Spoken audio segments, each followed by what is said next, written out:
안녕하십니까. 인도태평양 전략연구원 최수용입니다. 오늘 제가 전달할 이야기는 이미 한국은 내전 상황이다 라고 보도하고 있는 유럽 언론들에 대해서 말씀을 전해드리고자 합니다. 독일 프랑크푸르트 등 유력 언론들은 한국은 1년 전부터 내전 상황이 지속되고 있다고 보도하고 있습니다. 윤석열 정부의 출범과 동시에 시작된 더불어민주당의 무조건 반대, 매사 반대는 사실상의 내전 상황을 몰고 왔으며 처음부터 발목만 잡는 야당을 대화의 상대로 보지 않는 윤석열은 주적과의 타협을 거부하듯 나홀로 국정을 진행하여 왔음을 지적하고 있다 하겠습니다. 이재명 수사와는 불가분의 관계로 얽혀서 더욱 치열해진 내전이라고도 평가하고 있습니다. 그러나 유럽 언론들의 보도 내용을 상세히 들여다보면 윤석열 대통령의 외로운 국정은 협치 부정이 아니라 휴전 협정마저 완전히 무력화시킨 북한 괴뢰의 도발에 직면한 상황임에도 불구하고 더불어민주당까지 친북 세력이 점령하게 된 상황에서 비롯된 측면이 더욱 강하다는 분석을 내놓고 있음을 알 수 있습니다. 또한 간첩의 은신처로 친북 전위대가 되어버린 민노총이 장악하고 있는 방송의 공공성은 물론 공영성까지 상실되어 가고 있음은 2024년 총선을 여야 간에 피할 수 없는 운명적 대결전으로 내몰고 있다는 지적 또한 포함되어 있다 합니다. 정부 수립 이후에 노동계, 교육계, 시민단체, 경찰 조직, 하위 공직자 집단, 사법부에 이르기까지 총체적으로 좌경화된 적은 단 한 번도 없었습니다. 입법부는 좌익 테러 집단화된 정당에 의해서 폭력적인 입법권이 행사되고 있음에도 국민들이 그 폐해와 위험성을 인식하지 못하는 상황에까지 이르렀습니다. 베네수엘라보다 심각하다고 보는 진단 또한 무리는 아니라고 하겠습니다. 좌경화로 작동되는 심리의 기저에서는 대상과 상관없이 남 잘되는 꼴을 못 보고 사촌이 땅을 사면 배리를 한다는 민족성이 존재한다는 지적에는 우리가 부끄러움마저 느끼게 됩니다. 사실 한국처럼 빈부격차의 역동성이 강한 나라도 없는데 빈부격차가 고착화되었다고 보고 극복 대상일 수 없다는 포기 심리에 만연되고 있음은 선진국 문턱의 고질병이 되었다는 분석도 나오고 있습니다. 한국에서 벌어지고 있는 이상한 현상을 그들은 너무 심각하게 보고 있다고도 하겠습니다. 어느새 노력에 의한 소득 증대보다는 아무런 노력 없이 대가 없이 나누기를 앞세우고 있는 선동으로 쇠락의 지름길로 너무 빨리 접어들었다는 얘기가 나오고 있는 것입니다.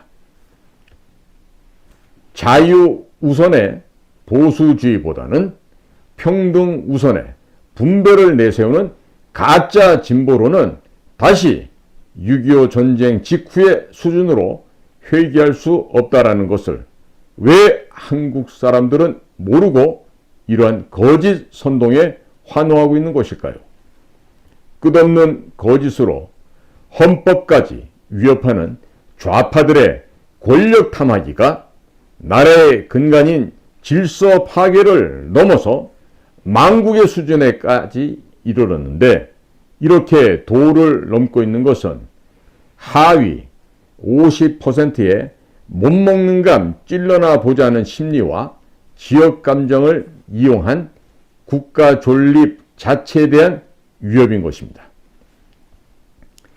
진리에 반하는 거짓과 부패가 토착 비리까지 정당화되는 것이 이런 범죄가 횡행하고 있다는 점입니다. 역사의 법정엔 신화가 아니라 사실이 더 중요하다는 이런 기본마저 무너져 내리고 있는 것입니다. 거짓을 가르치는 문재인 정권의 교육과정은 자유민주주의를 송두리째 부정하고 있었습니다. 김씨 일가의 세습도 미화를 하였고 어설픈 역사지식을 가진 자들이 나서서 왜곡을 일삼도록 유도하고 하였으니 미래를 이야기할 틈새조차 사라지게 만들고 말았던 것입니다. 친일몰이로 인해서 이 작가야 스시 간판을 내건 식당들까지 테러 대상이 되고 있고, 이에 반해서 왜 중국집은 간첩질의 온상이 되어가도 놔두고 있는 몰지각이 횡행하고 있는지 모르겠다는 의견이 나오고 있는 것이죠. 자, 그러면 제1동포는 모두가 다 친일파입니까? 역사 인식에 대한 결핍으로 말미암은 해괴망측한 창피스러운 일이 아닐 수가 없습니다. 좌파 부자들은 부동산을 1순위로 꼽고 투기를 일삼고 있는데 슈퍼리치는 왜 주식 투자를 1순위로 꼽고 있습니까?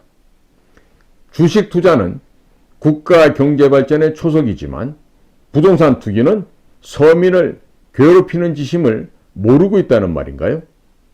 아니겠죠. 서민이 괴로워야만 좌파가 유리한 국면을 맞게 된다는 것을 이용하자는 그와 같은 계략인 것입니다.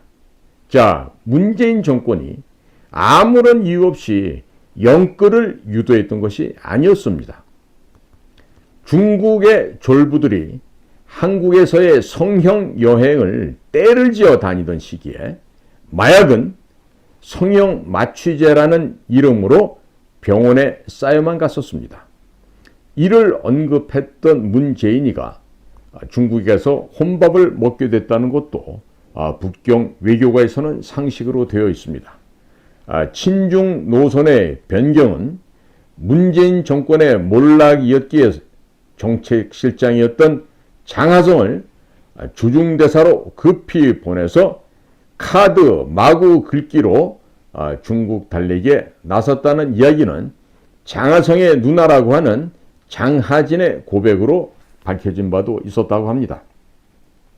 그러면 왜, 무엇 때문에 문재인 정권에 이르러 중국인 여행자들의 발길이 끊어졌을까요? 검찰의 마약 수사 기능을 왜 부랴부랴 없애버렸을까요? 왜 아직도 더불어민주당은 검찰을 주적으로 삼고 있을까요? 왜 마약 수사에 나선 검찰을 경계하는 것일까요? 백현동 로비스트와 마약 공급선이 밝혀지게 되면 그 자체만으로도 민주당은 해산이 될 것이기 때문입니다. 조선시대 지명을 그대로 딴 부산의 일광 횟집에 들린 윤석열 대통령을 민주당 하부 가짜뉴스 생산팀인 더 탐사가 일광을 우길기 나부끼는 집이라고 보도를 하였습니다. 일광 횟집 주인은 일광업은 나의 고향이다. 우리 가게는 민주당 정치인들이 단골이다. 이제는 안 오는 게 좋을 듯 하다고 말을 했다 합니다.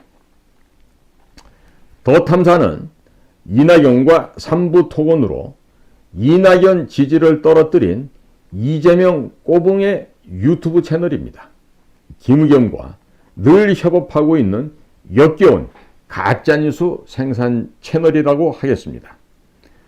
더 탐사는 민주당의 당명이 조선민주주의 인민공화국에서 따온 이름인지를 먼저 밝혀야 할 것입니다. 김일성 회고록 세기와 더불어가 발간되어 있는데 더불어를 가져다 붙였는지 먼저 대답을 해야 할 것입니다. 왜 민주당이 가짜뉴스 처벌법에 반대하는지 그 이유가 바로 여기에 있다 하겠습니다. KBS 수신료와 전기료를 함께 받자는 민주당 안이 국민들에게 거부를 당하고 있습니다. 전기료와 분리 징수해야 한다는 대통령실의 의견에 95.6%가 찬성하고 나선 것이죠. 민노총의 음모가 드러난 결과로 보여집니다. 민주당이 방송통신위원으로 추천한 최민희의 허위 사실 유포가 대법원에서 최종 유죄 판결로 확정이 되었고 대통령의 방송위원 임명 거부는 당연하게 된 일이라 하겠습니다.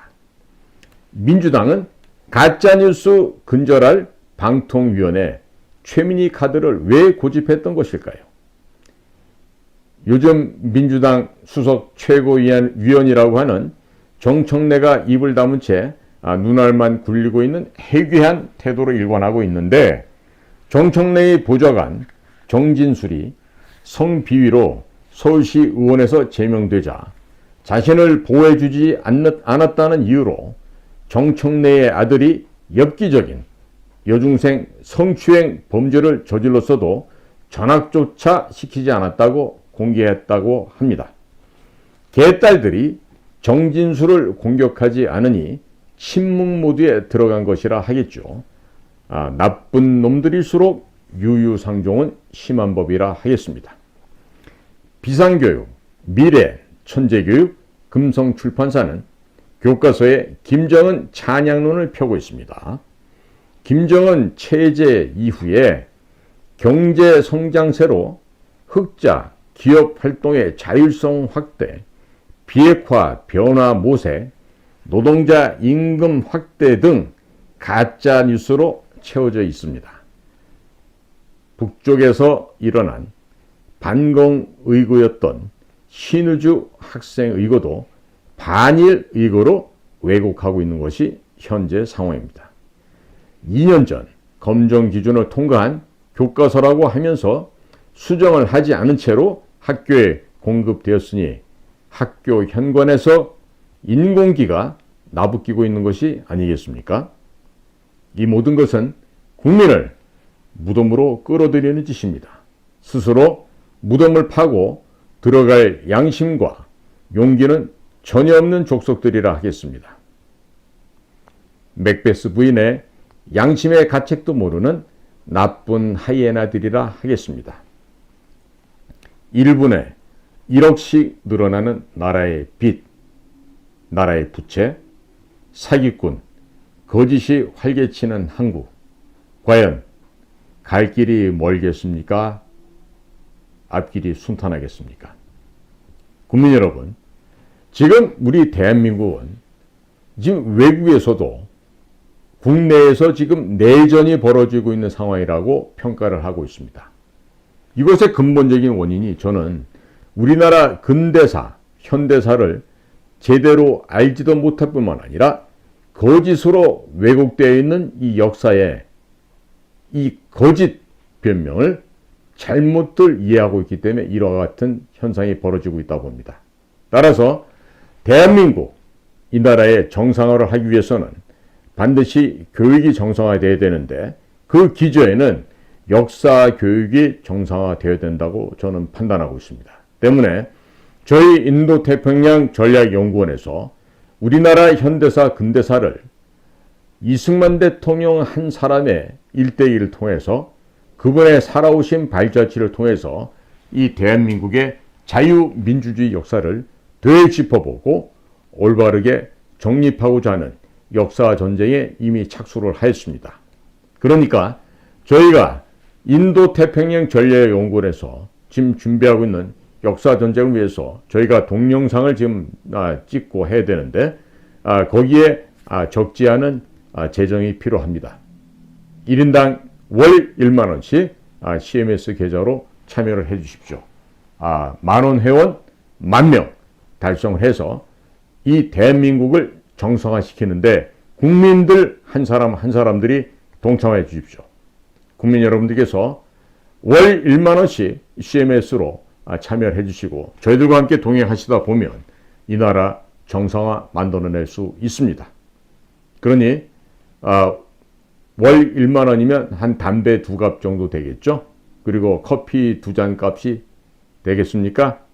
뭐 커피 되니까 안 될 수도 있겠지만 국민 여러분들께서 여러분들의 주머니에서 큰 돈이면 큰 돈일 수 있겠습니다만은 월 1만 원 회원으로 저희 역사 전쟁에 참여하여 주십시오. 저희 인도태평양 전략연구원 홈페이지에 들어가시면 바라보실 수 있습니다.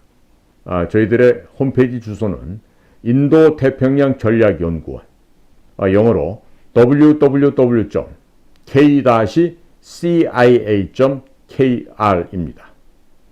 오늘도 내전 상황에 돌입한 서방 유럽 국가들의 언론 평가를 들어보며 참 부끄럽고 창피함을 느끼지 아니할 수가 없었습니다. 자, 이제 저희들과 함께 이 나라를 변혁시켜 보시죠. 교육부나 또 국가정보원이나 통일부, 외교부 이런 곳에서 이 역사 문제에 대해서 얘기를 해야 되고, 무엇보다도 문화관광체육부 이런 데서는 반드시 해야 되겠죠. 그런데 정부기관에서 하지 않습니다. 하기 때문에 저희 민간 단위에서 투명 인간들도 많이 참여를 하고 있고, 또 흑색 공작위원들도 참여를 하고 있고, 모든 국민들이 함께 모여서 우리의 이 사이버 공간을 통해서 역사 전쟁을 펼쳐서 이 나라의 현대사, 근대사를 바로잡아 나가는 과정을 함께 진행하고 동참해 주시기를 간곡하게 호소합니다. 이리 우리가 역사 전쟁을 하다 보면 김일성의 지령에 의해서 공산주의 교육기관을 변질한 대한민국의 교회들도 체제가 무너져 내릴 것입니다. 반드시 기독교 입국론이 어떠한 배경에서 진행이 되었고, 대한민국이 1948년 8월 15일 건국이 과연 민주화의 시작이었는지 무엇이었는지를 국민 여러분들께서 깨닫게 되신다면, 이제 지금까지 잘못 알고 있었던 대한민국의 현대사에 대해서 반성과 회개하는 시간을 맞이하게 되실 것입니다. 저희 인도태평양 전략연구원에서 추진하고 있는 역사 바로 세우기 이 과업에 월 1만 원씩 동참해 주실 것을 부탁을 드립니다. 오늘도 저희 공작관TV 그래티게임을 경청해 주셔서 감사를 드립니다. 고맙습니다.